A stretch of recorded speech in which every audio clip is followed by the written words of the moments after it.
À Odiéné, loin de 867 km d'Abidjan, les populations vivent la CAN dans la joie.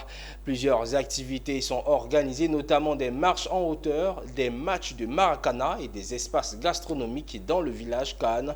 Nous vous proposons de vivre quelques temps forts de la période CAN 2023 à Odiéné avec l'Abbas Touré.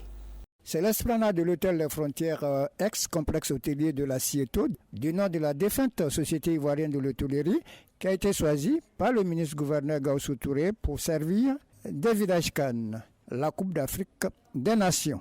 Parallèlement aux deux écrans géants dressés pour permettre aux férus du football de vibrer le long de la CAN, un tournoi de football regroupant 28 équipes locales a été initié pour entretenir et maintenir la mobilisation des forces vives jusqu'au 11 février prochain.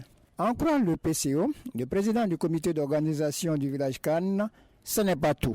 Vous savez, la date d'aujourd'hui marque une date historique.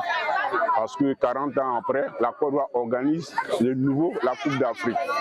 Et 40 ans après, le président de la République, son Excellence, le président Alassane Dramane Ouattara, le fils le plus illustre du district autonome du Denguélé. Donc cette CAN, c'est la CAN d'hospitalité. Et le ministre-gouverneur Gaussou Touré, un bon élève du président de la République, n'est pas resté en marge de cette organisation. Voilà pourquoi il a décidé de créer un village CAN. Parce que vous-même, vous voyez les enfants qui sont derrière nous. Nous avons 28 équipes qui vont participer durant la période de cette CAN.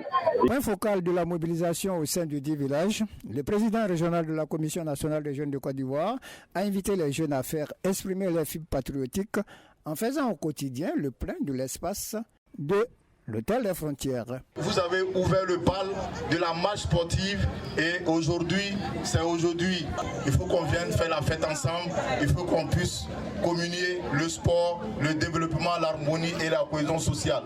Nous remercions le ministre-gouverneur pour cette activité sportive et aussi pour ce joli cadre. Encore remercier tout le monde. Vive le sport, vive la CAN.